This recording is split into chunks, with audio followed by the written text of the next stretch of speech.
സ്ത്രീകളുടെ സുരക്ഷയും പൊതുസ്ഥലങ്ങളിലെ സുരക്ഷിത അന്തരീക്ഷവും ഉറപ്പാക്കുകയെന്ന ലക്ഷ്യത്തോടെ സിംഗപ്പൻ കാവൽപ്പട അടുത്ത ആഴ്ച മുതൽ സംസ്ഥാനത്ത് പ്രവർത്തനം ആരംഭിക്കും. இந்த விஜய் தான் தமிழ்நாட்டு மக்களோட ஒரு உண்மையான ஒரே பிரதிநிதி. இது இன்னைக்கும் சரி, நாளைக்கும் சரி, நாளன்னைக்கும் சரி, இதுதான் நிஜம். மறுபடியும் சொல்றேன்,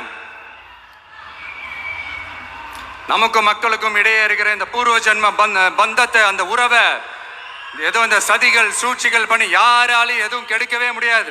கெடுக்க ட்ரை பண்ணீங்க.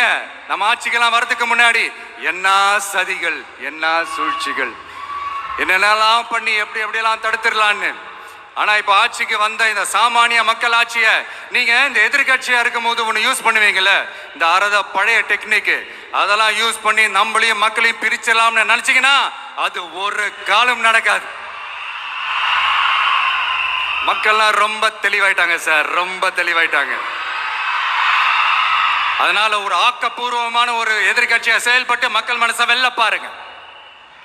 സ്ത്രീകൾക്കും പെൺകുട്ടികൾക്കും നേരെയുള്ള അതിക്രമങ്ങളും ശല്യപ്പെടുത്തലുകളും തടയുന്നതിനും അടിയന്തര സാഹചര്യങ്ങളിൽ വേഗത്തിൽ ഇടപെടുന്നതിനുമായാണ് പ്രത്യേക കാവൽ സംവിധാനം രൂപീകരിച്ചിരിക്കുന്നത്. പൊതുസ്ഥലങ്ങൾ, വിദ്യാഭ്യാസ സ്ഥാപനങ്ങൾ, ഗതാഗത കേന്ദ്രങ്ങൾ തുടങ്ങിയ ഇടങ്ങളിൽ സുരക്ഷാ നിരീക്ഷണം ശക്തമാക്കുന്നതിനും പദ്ധതി സഹായകരമാകുമെന്നാണ് സർക്കാർ വിലയിരുത്തൽ. സ്ത്രീകൾക്ക് കൂടുതൽ ആത്മവിശ്വാസത്തോടെയും സുരക്ഷിതത്വത്തോടെയും സമൂഹത്തിൽ സഞ്ചരിക്കാനും ജീവിക്കുവാനുമുള്ള സാഹചര്യം സൃഷ്ടിക്കുക എന്നതാണ് പദ്ധതിയുടെ പ്രധാന ലക്ഷ്യം. News desk, news 99.